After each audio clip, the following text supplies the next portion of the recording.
Vamos a hablar de un tema muy importante y muy necesario, la familia, ¿no? Y quiero iluminarlo especialmente desde las Escrituras, desde la palabra de Dios que Dios nos ha dicho al respecto. Porque nuestra sociedad va mal, eso es claro, nuestra sociedad va mal. Pero ¿cuál es la célula básica de la sociedad? La familia. Entonces, si la sociedad va mal, lo que hay que analizar es qué va yendo mal con la familia y por lo tanto hay que ver cómo debe ser una familia conforme al orden de Dios. San Agustín, por ejemplo, en su famosa obra hablaba de la ciudad de Dios. Bueno, la ciudad de Dios está construida con unos ladrillos que son las familias de Dios. Tenemos que buscar ser familias según Dios. Y el hecho de que en las familias se viva fuera de los principios que un poquito vamos a conversar ahora, lleva a que haya un cáncer, pues. O sea, esa degeneración de las células es el cáncer de la sociedad, esa degeneración de las familias es el cáncer que afecta a nuestras sociedades. Quiero presentar 7 principios bíblicos para construir un buen matrimonio. ¿Y por qué de familia pasamos a matrimonio? Es que se dice, la familia es el núcleo de la sociedad, ya. Pero cabe la pregunta, ¿y cuál es el núcleo de la familia? Porque la célula, como se dice que la familia es la célula de la sociedad, las células también tienen núcleo. Y el núcleo de la familia es el matrimonio. Entonces, si queremos ver por qué está mal la sociedad, hay que ver qué está mal en la familia. Y si queremos ver por qué está mal la familia, tenemos que ver qué está mal en su núcleo, que es el matrimonio. Así que vamos a ver cómo debe ser un matrimonio, no según mi palabra o la palabra de tal o cual, sino según la palabra de Dios. Porque para nosotros los católicos, la Biblia es regla de fe.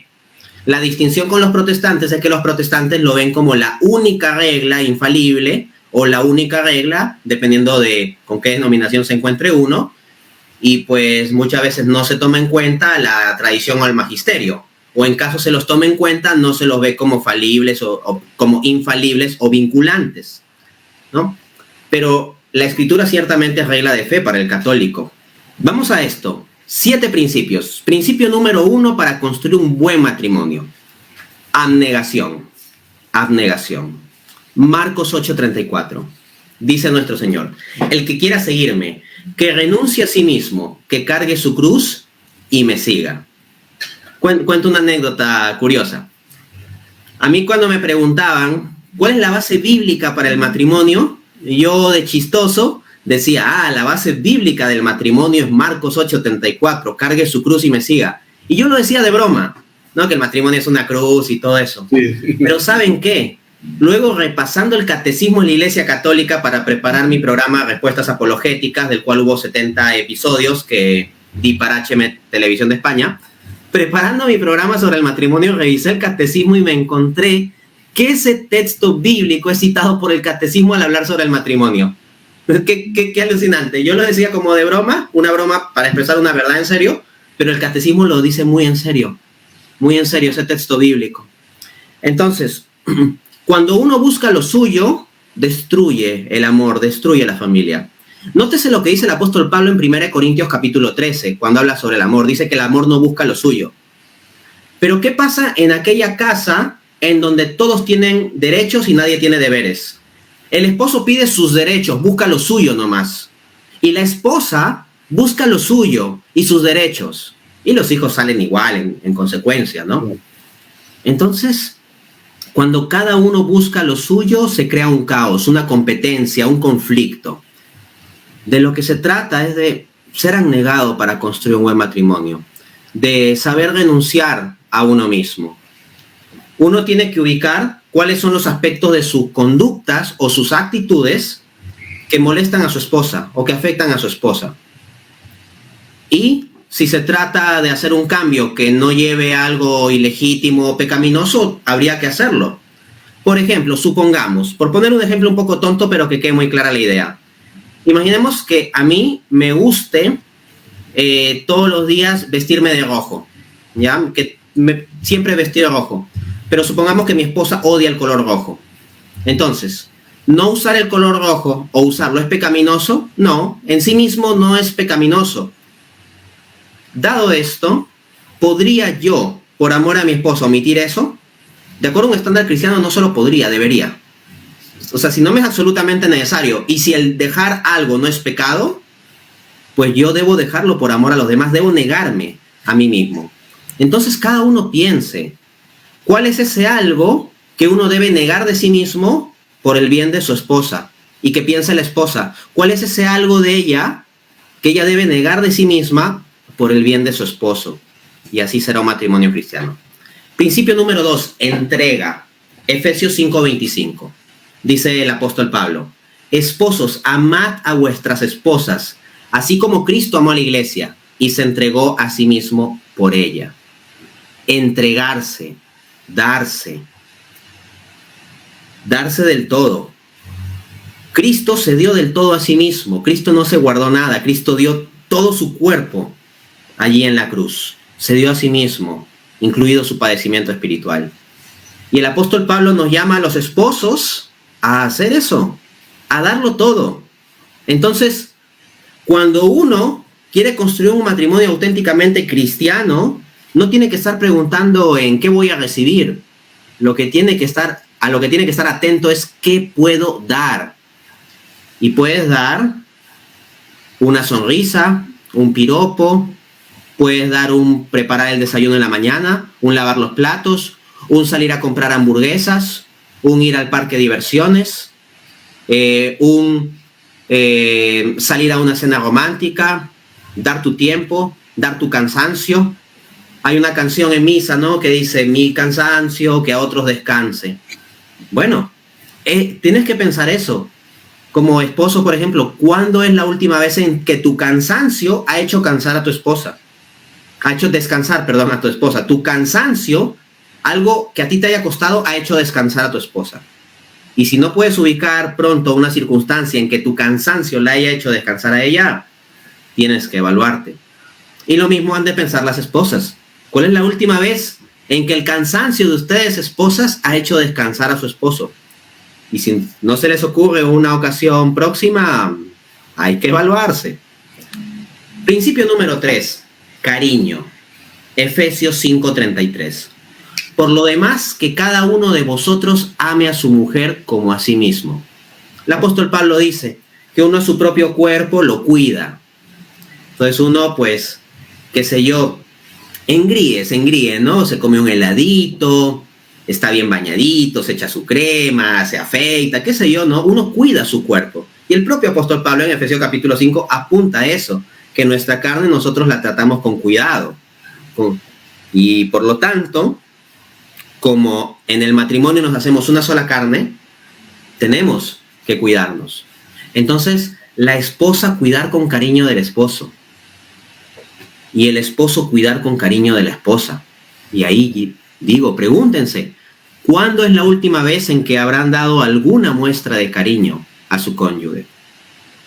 Si no se les ocurre una opción pronta, pues entonces por compromiso con el Señor tienen que reajustar las cosas. Y si están casados por religioso, como debería ser, pues con más razón. Porque el compromiso es un compromiso con Dios. Eso yo se lo dije a mi esposa, por ejemplo. O sea, mi fidelidad a ti está garantizada no por mi compromiso contigo. Mi fidelidad hacia ti está garantizada por mi compromiso con Dios. Porque en el matrimonio yo le dije a Dios que iba a ser fiel a ti. Entonces eso, y eso es, claro, en primera instancia suena feo, ¿no? Así, no es muy romántico decir, no está garantizado por mi compromiso contigo. Pero es que esto es más sólido. Acá no se trata de romanticismo, sino de amor verdadero, amor fuerte, amor sólido. No sobre la arena de los sentimientos que pasan, sino sobre la roca, que es Dios. Entonces el compromiso es que en el matrimonio, en el sacramento, un medio de gracia, yo he dicho, Señor, yo elijo amar a esta mujer y solo a esta mujer como esposa para toda la vida. Es un compromiso con Dios, una cosa seria. Y bueno, vivirlo cada día implica el cariño. Cabe mencionar que, claro, podré hacer yo alguna pequeña referencia a mi propio matrimonio, mi perspectiva, etc. Pero estos son principios que son ideales y que yo lucho todos los días por estar a la altura de esto. Lucho.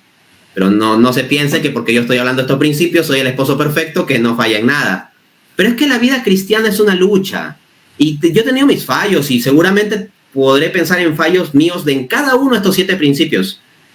Pero si uno cae, se levanta. Y si alguna vez veo que me falta el cariño, pues he de reajustarme. Y si veo que me falta la negación por mi esposa, he de reajustarme. Y así es una lucha constante. Llevar su cruz cada día, que era el primer principio. Cuarto principio, respeto. Dice Efesios 5:33. Y que la mujer respete a su marido. El apóstol Pablo enfatiza que los esposos amen a sus esposas. Y a las esposas les enfatiza que respeten a sus esposos.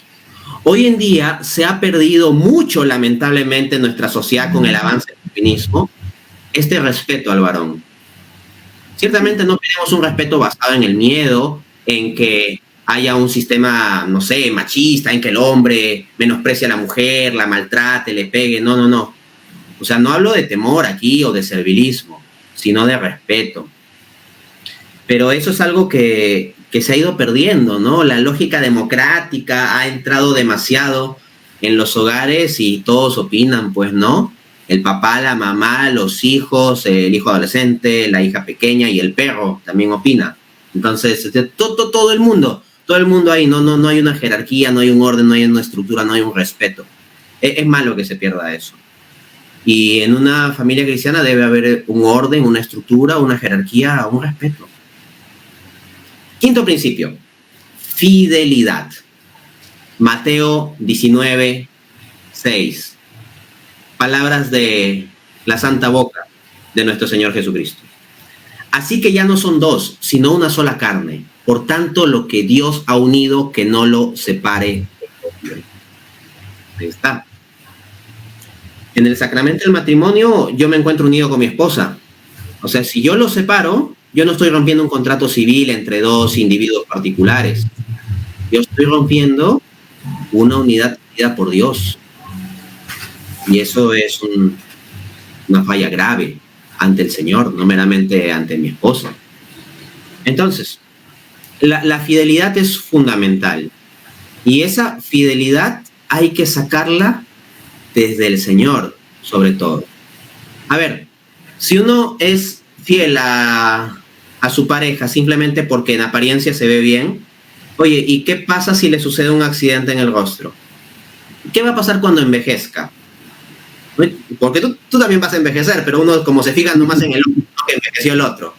O sea, es como que el marido de repente a los 45 años con la esposa de 44, por ejemplo, dice, uy, ya, no se ve tan bien, etcétera, ¿no? Como si uno fuese Brad Pitt ahí, ¿no?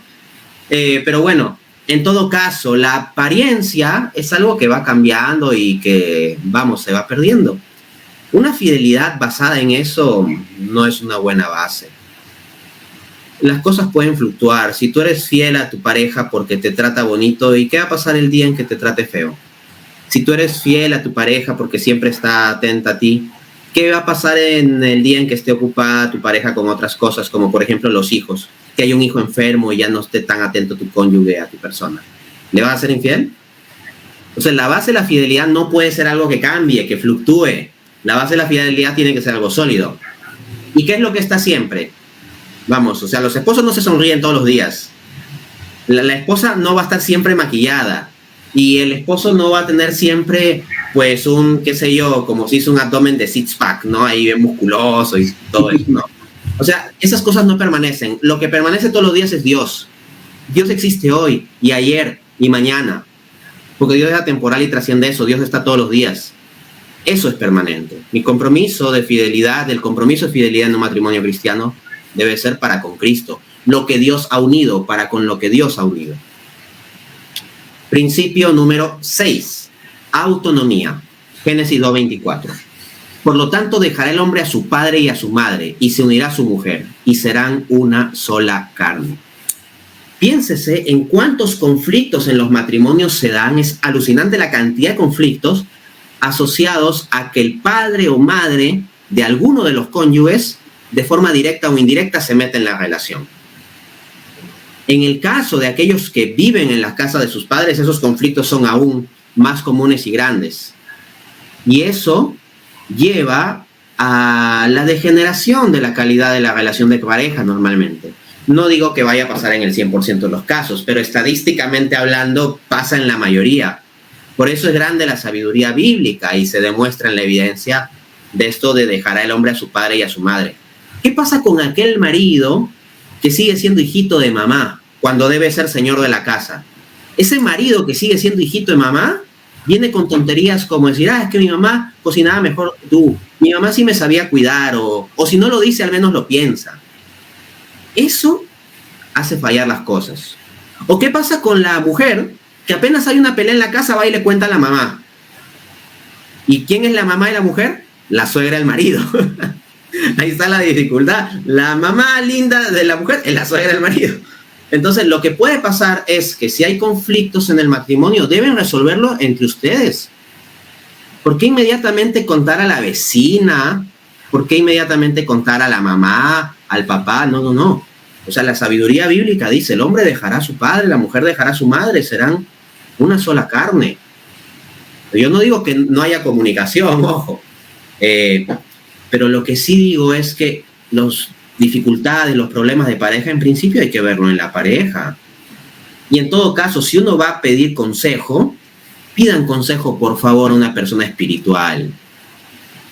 Lo más importante no es que la persona sea o no sea su familiar, sino que se cumplan dos requisitos. Uno, que la persona sea de buena intención, una persona buena, y dos, que sea espiritual. Por ejemplo, tú estás en un conflicto en tu matrimonio con tu esposo, ya. Y tú le vas a contar a tus amigas tu conflicto. Un café de amigas. Y de tus 4 amigas, 3 son divorciadas, ¿no? Y una es una solterona a los 40 y tantos años que quiere vivir la vida por su lado. ¿Qué consejo crees que te van a dar? ¿Ah? ¿Te van a ayudar a arreglar tu matrimonio, a reconstruirlo? No. Entonces, cuando haya conflicto en sus matrimonios, por favor, no pidan consejo de personas divorciadas, ¿no? Cuando quieran arreglar su matrimonio, pidan consejo de personas espirituales. Por eso son importantes los padrinos de matrimonio. Que uno vea que sea un matrimonio, cuando uno se va a casar, tiene que pedir que sean sus padrinos, de preferencia, un matrimonio católico sólido, espiritual. Porque si hay conflicto en nuestro matrimonio, ¿qué podemos hacer? Acudir a nuestros padrinos, conversar con ellos. En principio, con los padrinos de matrimonio habría que conversar bajo la premisa de que se haya escogido a los padrinos de matrimonio como personas espirituales que ya llevan un tiempo manteniendo un buen matrimonio. Listo, para cerrar. Principio 7, oración. Dice Tobit 6:16, libro bellísimo que tenemos en nuestra Biblia los católicos y que lamentablemente se lo pierden los protestantes que tanto aman la palabra de Dios. Bueno, esta bella palabra de Dios no la tienen en sus Biblias de 66 libros. Nosotros católicos en nuestras Biblias de 73 libros sí la tenemos. Dice Tobit 6:18, antes de que te unas a ella, levántense primero, hagan oración y pídanle al Señor del cielo que tenga misericordia de ustedes y los proteja. Esa oración se la recomienda el ángel Rafael al esposo antes de que se una a su esposa. O sea, esa idea de que el sexo es malo para el cristianismo y que el cristianismo se opone al sexo y que son unos reprimidos, no. O sea, acá el sexo es bendecido por la oración. Claro que sí. El sexo es una cosa en sí misma buena. Otra cosa será la concupiscencia, que la tenemos, o la lujuria, el desorden. Pero el sexo considerado en sí mismo es bueno. Dios nos creó sexuados, como Adán y Eva. Y también hay personas a las que Dios da el don de la continencia. Y esas personas no es que no tengan sexualidad. Las personas que viven el celibato no es que no tengan sexualidad, sino son personas que con mucho amor han querido esa sexualidad que realmente tienen, porque no son personas asexuales o asexuadas, esa sexualidad que realmente tienen, han querido ofrecerla a Dios como regalo por comprometerse con el reino de los cielos. Pero también es valioso. Pero nótese cómo aquí no hay una desvalorización de la sexualidad. Más bien el que vive en celibato tiene su sexualidad y esa cosa bonita que tiene lo ofrece al Señor. Lo ofrece al Señor, es una cosa muy grande. Entonces, en primer lugar, apuntar eso. No es que los católicos tengamos una visión mala del sexo. En este texto el sexo se bendice con la oración. Pero matrimonio que reza unido, matrimonio que ora unido permanece unido. Matrimonio que no ora, el que no ora se seca espiritualmente. Y matrimonio donde los miembros se secan espiritualmente, se quiebra. Y por eso es que en nuestra época, en donde toda la gente anda escuchando música y no tiene tiempo de orar, en sus tiempos libres, es la época de muchos divorcios. Entendamos, pues, y con esto quiero cerrar, que mantener un matrimonio perseverantemente hasta el final, hasta los últimos días, es un don de la gracia. Y ese don de la gracia hay que recibirlo con humildad y pedirlo en la oración. Matrimonio que ora unido permanece unido. Bien, y esos eran los 7 principios que quería compartir.